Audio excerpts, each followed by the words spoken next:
Welcome back to In the Ring with Termite and Mr. S. All right, Mr. S, I'm turning this over to you real quick tonight. We have you say what you always say. We got a good episode coming up. We do. We got a great episode. It's gonna be a good one. Because our guest today is our very own Termite Watkins, the one and only. So I'm going to get a chance to interview you. And a lot of our guests, a lot of our listeners already know Termite Watkins, or they think they do. So this is going to be an opportunity to get to know Termite at a deeper level. Why are they making a movie about your life? Why would anybody want it? There's reasons why. Because you have an incredible story. I think it's very inspiring. You have a lot of just attributes in your life that I think other people can learn from. And a lot of folks look at you and they think they're lucky. It's kind of like the cliche, which is why I like doing our show. I want to inspire people that they can be just as special. They'll look at you and think that you're just special. Which, yeah, we are all special. But that you got something that they don't. And that might be true, but they also have something that nobody else has. And you had something that nobody else has. And there's reasons, there's people in your life that brought it out of you. And it's like a journey, and that's kind of what we're going to get to do. So I'm looking forward to interviewing my friend Termite and helping everybody get to know you, because you've got an incredible life, making a movie, you go all the world, telling your story and speaking to folks. And we're going to learn a little bit about why that is. All right, and I'll tell you what I'm going to do. I'm going to give you my blessings, asking if there's a hardcore question you need to ask, because I'm on the opposite side today. All right. And we want to be about overcoming. And a lot of people hear all the good stuff, but knowing you're probably going to pull out some of the bad stuff. Strategically. Strategically. only for a purpose. And that purpose is everybody does look at you and think, man, Termite's got to love you. Like, if I was Termite, I'd be great too. It's like he's just lucky. I'm like, man, you don't know what this man has been through. So that's what I'm going to pull out. I'm ready to do it. Well, so the people that don't know you're a professional boxer. You accomplished some great things at a very young age, went pro. You served in Iraq as a civilian. Then from there, the things that you've done were so extraordinary that turned into a movie. But before we get there, before we get to where we are today, let's back all the way up. Termite Watkins was born. Get it to us from. All right, you see I'm starting to start.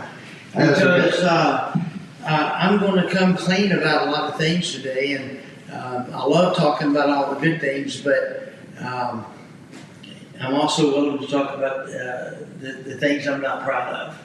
And so I was born in 1956 right here in Houston, Texas.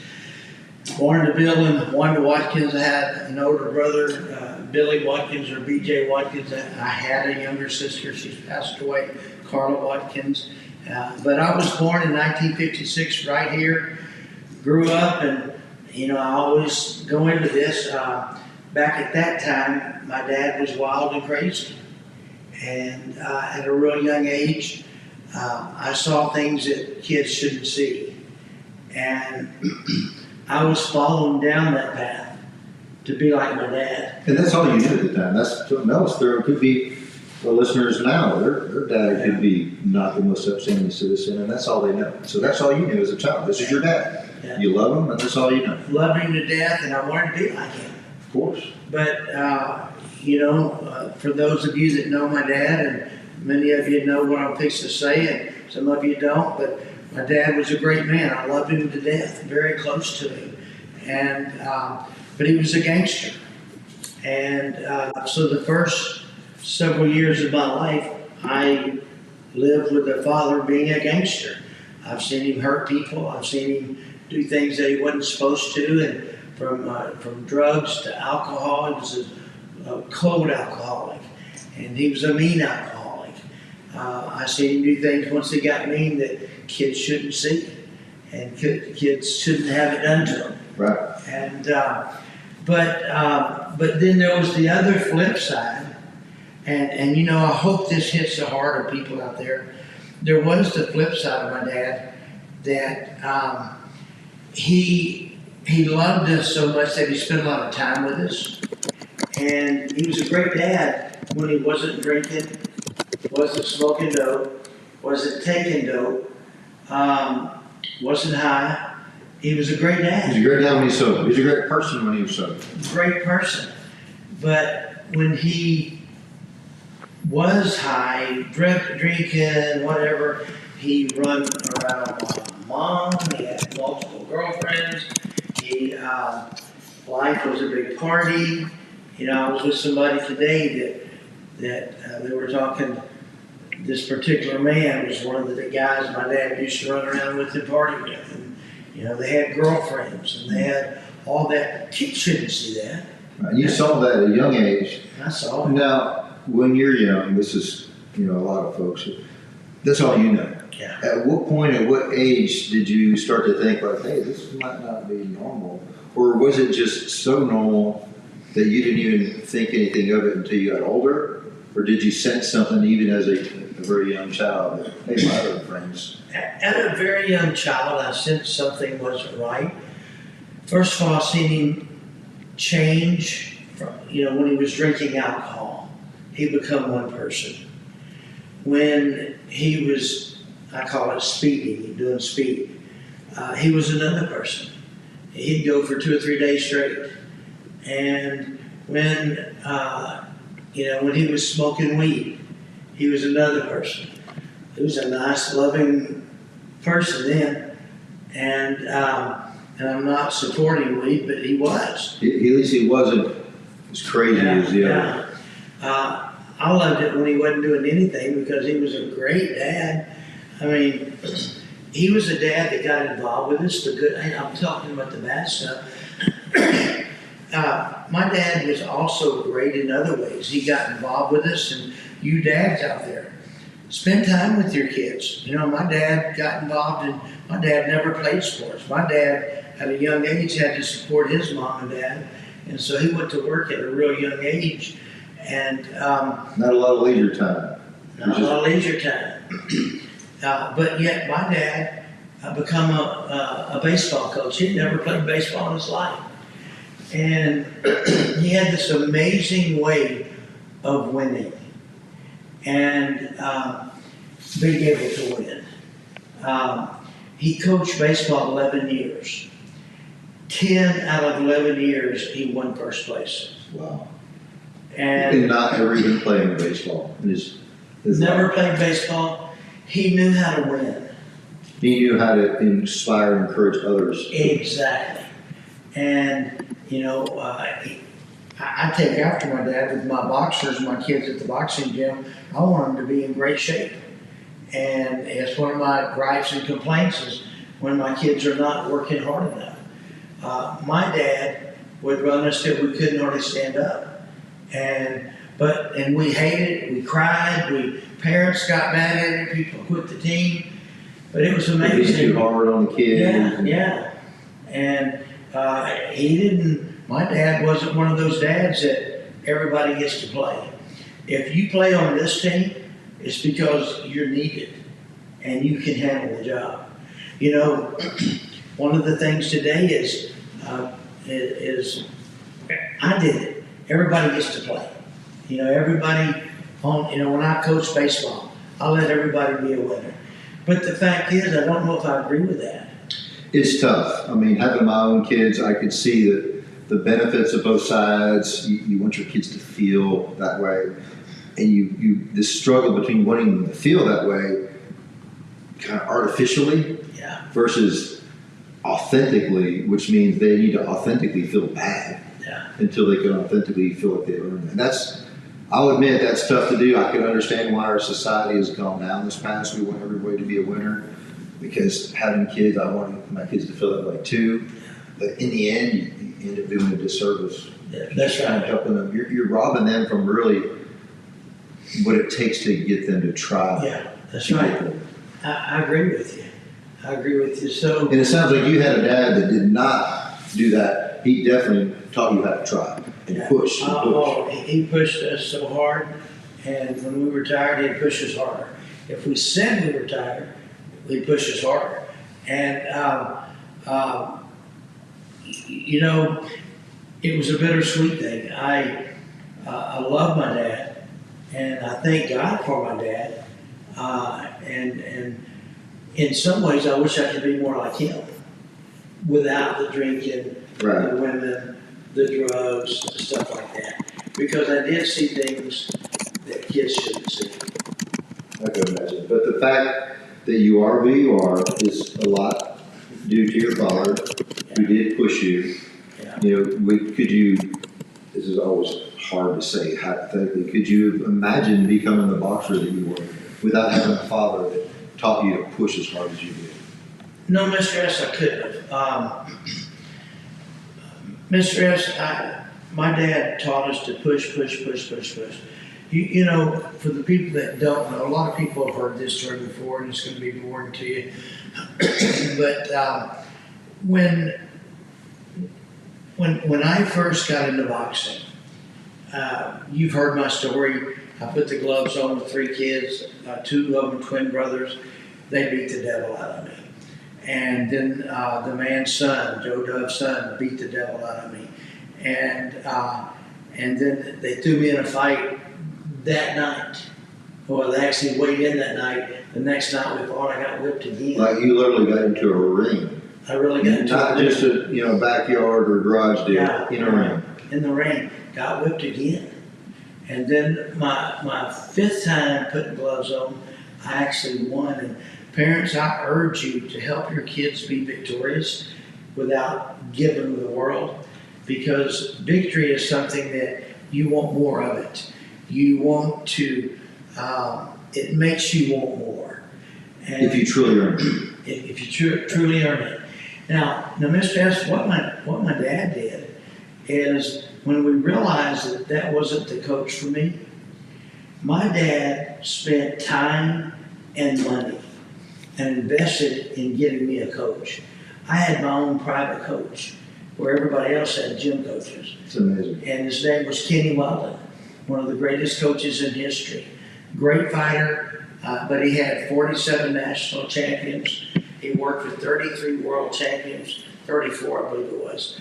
And so my dad hired him and got into the sport, learned the sport, and Kenny, being the best that there was at that time, I mean, he was incredible.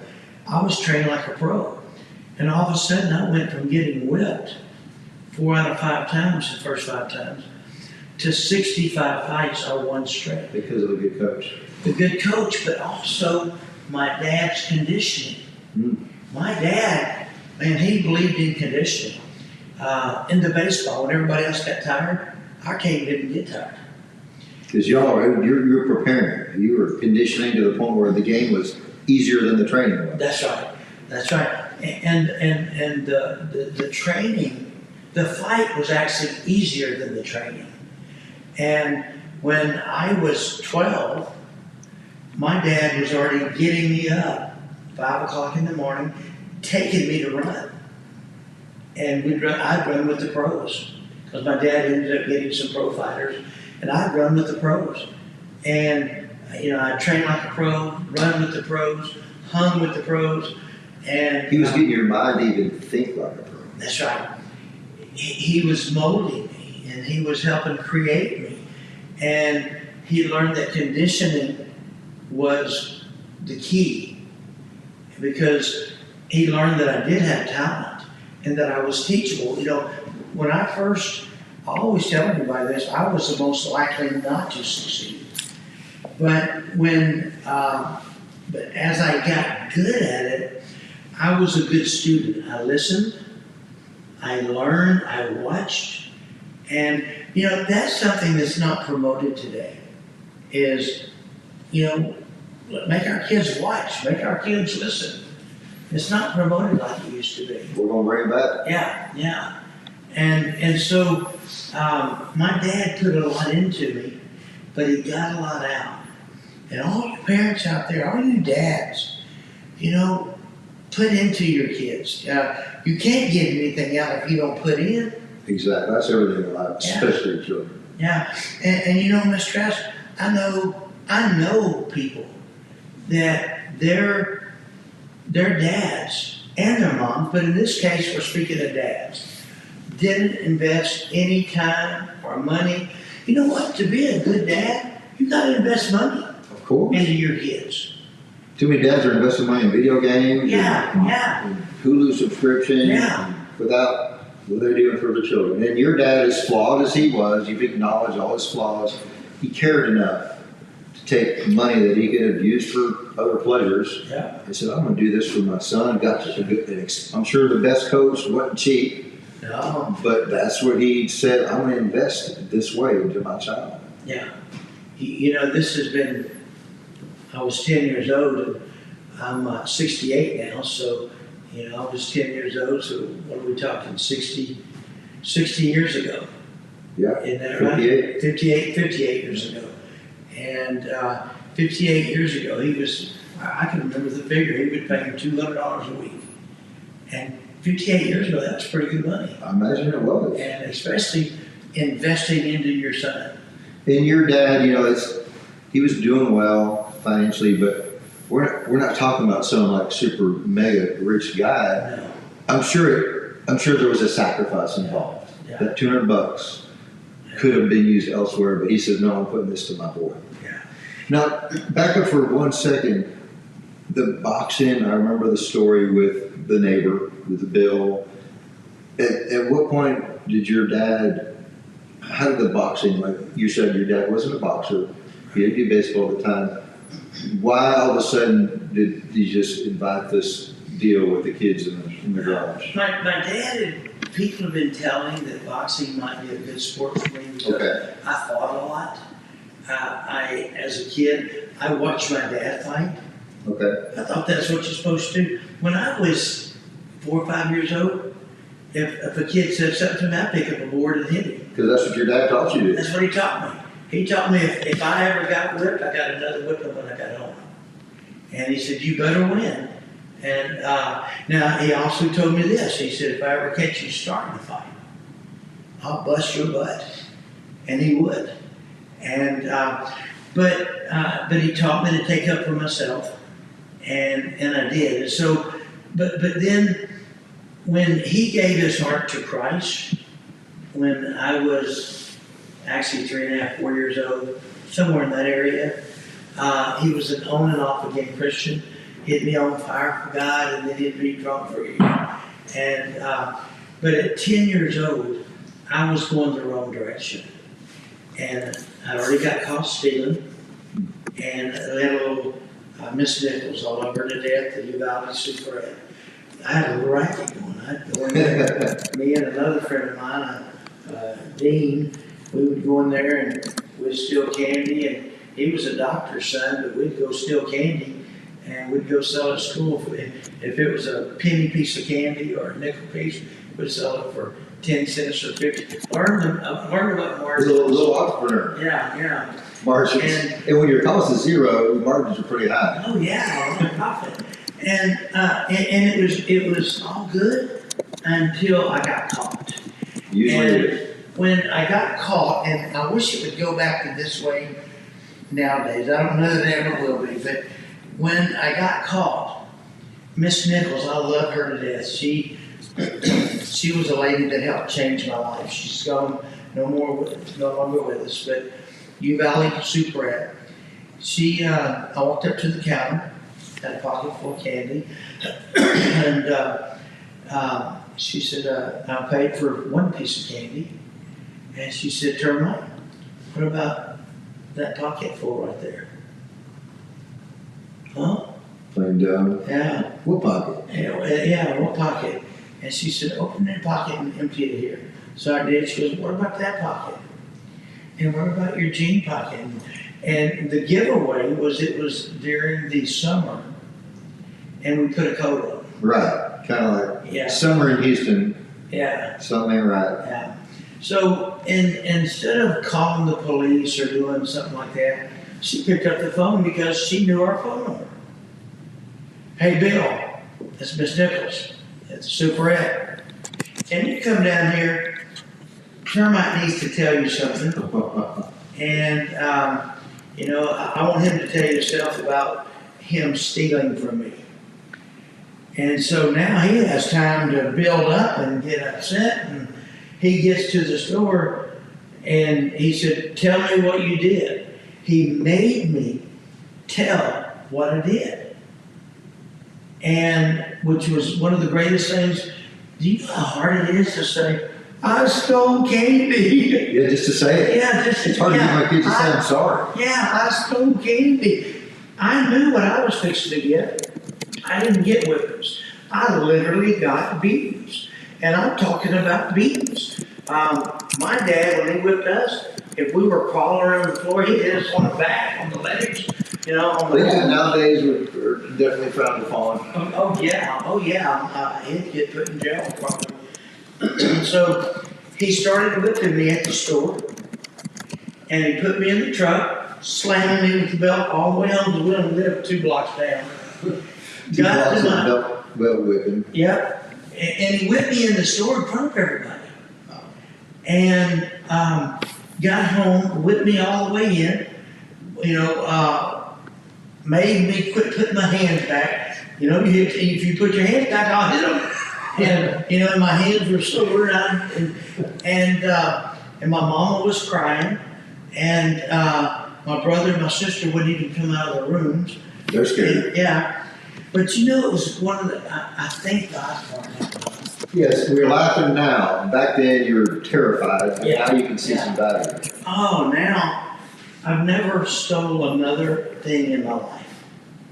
And I can look anybody in the eyes and say that. My kids will tell you when they were little, we'd walk into a store, and if they started picking candy up, just to look at it. No, don't, that'll hurt you. Trust me, I got to look for it. And anyway, so that was the end of my days of stealing. But at that same age, at 10 years old, my dad knew he had to do something. I was already getting sent home from school, getting pops at school, pulling pranks on people at school, climbing out the windows and coming home from school. We were only 2 blocks away from the school. And back then you could do that. And anyway, so somebody said, "Bill, why don't you get him into boxing?" I said, "It may help." And one day, Joe Dove come up to the ballpark, and the rest So that's how it started. You were getting in trouble. Joe perhaps knew that as well and thought maybe, hey, Termite's fighting all the time. Let's make it official. So that's how that all happened. Yeah. Now back then, unfortunately, many of the dads were all alcoholics. Joe was an alcoholic. I loved this man to death. I did his funeral. Loved him to death, but he was an alcoholic. The day he was at the ballpark, he had dark green sunglasses on because his eyes were bloodshot, and he had a beer in one hand, a cigarette in the other, when he was talking about boxing. And talking about, we went down to our garage and put the boxing gloves on. So a lot of people, it amazes me at how many people, I found out later in life, their family, there was alcoholics. Wow. And I won't say any names, but she's passed and gone now. I knew an organist at a church, alcoholic during the week. Sunday she was playing on that piano, or that organ, and I had a lot of friends that went through the things that I went through. So I'm not the only You weren't that rare. So people listening to us right now could have very similar stories. Yeah. But I think what the really difference here is you had a dad as flawed as he was, alcoholic, drugs. He clearly cared for his son. He did. And he showed it, not just say I care. A lot of people say, oh, I care about my kids. He showed it with his time, and he showed it with his money. You did. And I guess that's the part that we're wanting to drive home for the dads out there. No dad can be perfect. Nobody is. But you care for your kids enough, spend your time and your money. Yeah. You're already doing most. Yeah. You've done most. You just said something. Can't be perfect. That's right. But you can give time. You can give time and effort to your children. If you're a man enough or a woman enough to have those kids, be man enough and woman enough to support your kids and take care of your kids and invest in your kids. It's sad today. This I'm not going to name any names because There's a lot of people who might know him, but real close related to me. People that I just found out a person was in prison that I would have never dreamed of for not meth, but what's the other that they're Some drug. yeah, the drugs Fentanyl? are fentanyl. Yeah, got caught with a large supply of it. And these are people in our neighborhoods. And this is an everyday person that is in the neighborhoods. And so, you know, if you're going to have kids, be a parent. And a lot of kids, they don't have parents. You know, my boxing gym, we have kids that come every day that we've never met their parents. And they've been coming for years. And some of them, their parents are in jail. We got some of them, their parents are in jail. Some of them, we got kids, their parents are part of the cartel.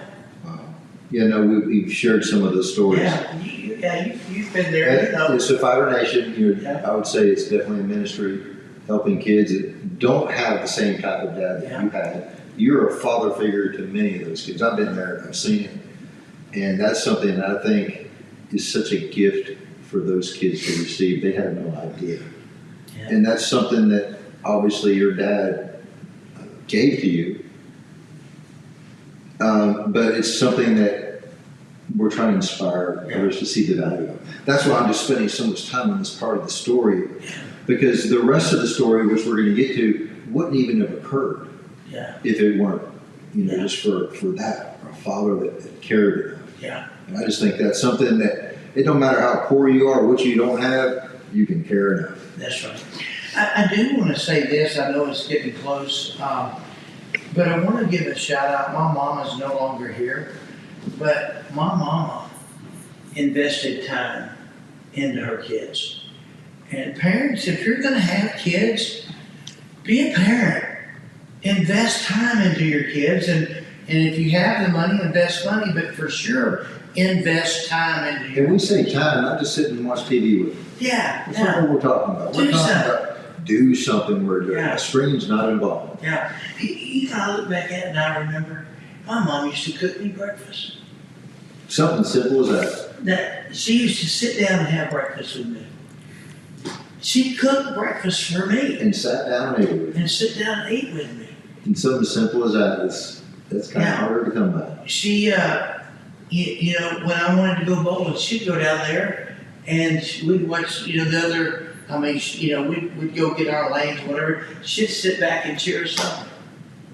It's something that's how you be there for your kids. Yeah, that's it. And we are running out of time. We've run out of time. This is just the part one. This is going to be another part two. So stay tuned. We're going to wrap this one up. We're kind of in the middle of a discussion, but that's okay. This is going to be a to be continued. And so we're going to end this episode right now, as we always do, by telling you life comes at you quick. So keep your guard up. Keep your guard up.